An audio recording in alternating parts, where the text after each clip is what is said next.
I get a kick out of the rougher they are, the more I seem to like them, and helping them stay on the road, bringing them back up to spec. They're used as wedding cars, prom cars, every farm and the mining industry. They were built on these old vehicles. It's easy to fall in love with early Landcruisers. My neighbour was a customer. He'd come around and he used to just call me Mr Landcruiser, and it stuck. It stuck. We're all in the same club and the nickname stuck a bit. So when it came time to make everything legal, pay some tax, get an ABN, start a Facebook page, I decided to call it Mr Landcruiser, and that's how it was born. Hi, I'm Paul Reed, and I'm Mr Landcruiser. The classic Landcruiser was embedded in me from years before, but the business side of it come many years later. Left school at a very early age, and a friend and his family gave me a job on a farm, and that farm had an FJ45 before I had a licence. So I would drive that FJ45 on the property, would load melons and cart all sorts of cultivation. It was produce. And then I got my learners, and the boss would ask me to drive the car into Beaudesert, into town, to get LPG, so it felt like a company car. And well, I didn't even realise how much I enjoyed a classic Landcruiser.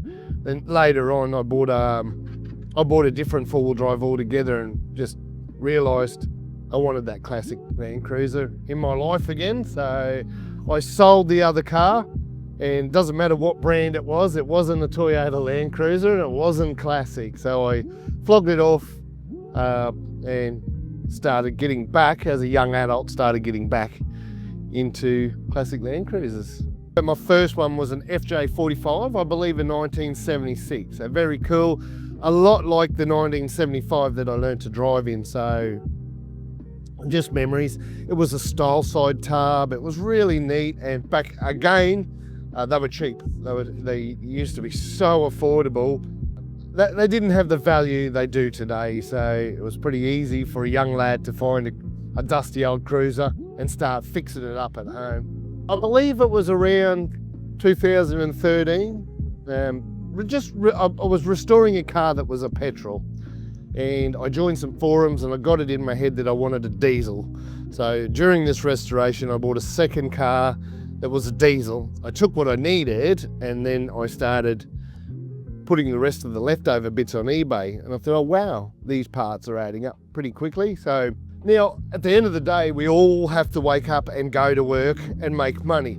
And somewhere in your life, you've got to be at an age or a mindset where you think, whatever I'm going to do, it's got to be a passion, it's got to be a hobby. What are my interests? That's how I want to make money. I've got to go there for at least 40 hours. It's a lot more than that as a business owner, but I've got to be there for at least 40 hours. So the passion of working with Landcruisers makes work. You know, you're on the planet once, so the days have got to be filled with what you like. And cars come in here, they either get upgrades, put back on the road, some maintenance, but they're like-minded people. The customers that come in here are into my hobby, I'm into their hobby. We talk cars, and to be part of their process of making sure their car runs as nice as mine, has all the mods and cons that mine does, it's just super exciting. And I see it on their faces when they pick it up, when they shoot us an email, when they get home, how happy they are. I want to be doing this for a very long time. These vehicles are a massive relationship builder, massive. I can't remember every story, and mostly father and son, father and daughter. That is the bulk of them. Building a car, you've got a young guy that knows how cool these are, that thinks they're sick. You've got a dad that probably drove one, or his dad did, or his uncle did, and can relate to them. Definitely some of the most moving stories have been where a loved one, and it happens a bit because the cars are old, they've come from a father, a grandfather, and then they've been taken on by the next generation. I've seen 3 generations. More common so, dad, granddad bought this new, and now it's mine. And what that car, it's not just a car, it's not just you'll trade it in 4 years and buy the next model. It has some family history, like keeping grandma's engagement ring is important for the next generation. So is a piece of machinery, a car for a lot of these guys. We've had cars, one blows me away. It's done 1.7 million kilometres. And we know this because it's been the same two owners, dad and son. And we rebuilt the 2H at 1.7 million kilometres for the son. He drives it, he enjoys it, he's taken over from dad, and that 60 series is still going strong. But I'm just grateful today. In the past, I've been able to work specifically on 40s and 60s. I own one of each. My business partner owns one of each. It's just in our blood, it's our passion. So as long as we can work on it, and we're slowly introducing 70 series parts, but we find it's the same thing. It's the early ones. We're into, so if you've got an 86, 75, that excites us too. An old 2H, 3F, how cool's that? Okay, if someone's watching this, thinking, I want to save an old rig, this is a little bit tough. The more you spend now, the less you spend later. I've seen it, people drag one off a farm and ask for a roadworthy. You can have a $20,000, $30,000 roadworthy. Sometimes you can find, if you're in a position to purchase a car, say for 30 grand, you're going to spend less on it. If it's already got no rust, if it's already complete, if it's already got a roadworthy, then you can enjoy it straight away. If it's a fixer-upper, don't be disheartened, because a dead set, the journey of fixing one up is amazing. Is putting one together, pulling it down and rebuilding it, the reward you get and satisfaction out of doing it yourself with the support from us or the support from somebody else, it's just an awesome feeling. Do it. The Land Cruiser community it's not just massive, for the whole of it, I must say like 99% of the community, because we've got the same interests. It doesn't matter if you're a dentist, a doctor, a farmer, a tradie, a bricklayer. Once we start talking cars, it's all cars. I go on club events that are four-wheel driving events. Some guys go for camping and to sit around the campfire and talk about cars and not four-wheel drive their cars. They love them too much. So the community still gets together, or we'll go on coffee runs.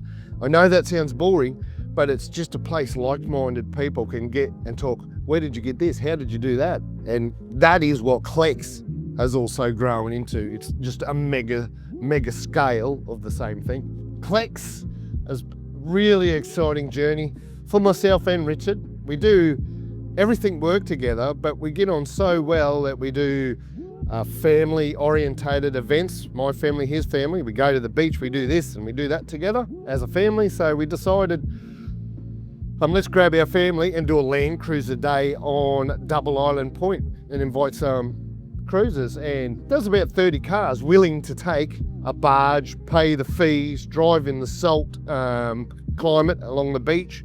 So brainstorming over a few beers, we said, well, let's do something bigger. There's a lot of people don't want to take their car on the beach, so let's have a Land Cruiser, an expo, a car show. Let's put it all in one, but at our local showgrounds where it's easier for people to travel. Let's put on camping, and it was just a whole heap of brainstorming of what we want to do if we have our own event, and so we've made our own event. Pretty exciting news that we've created a convoy this year heading up to Klex. For us, Klex isn't just a one-day event. Klex is also a community event for our local community, but for also all over Australia. It's the journey. Once the show's finished, 3:30, 4 p.m. in the afternoon, then there's camaraderie and a campfire and more food and beverages and talking Land Cruisers. And then a lot of us, before we all go home, we go, where are you going Sunday? Then we set off to the beach, to Glasshouse Mountains, to Fraser Island. So Klex is more, it's held over one day, but it's much more than a one-day event. I've got a daughter, and what I love more than anything, the car I'm leaning on now is her favourite. When she was little, she used to actually cry if we weren't taking this car. The tears would go out, and we go camping. I've pulled her out of school to go camping. We go on these journeys, and it just blows me away. I go, we're going back for lunch now.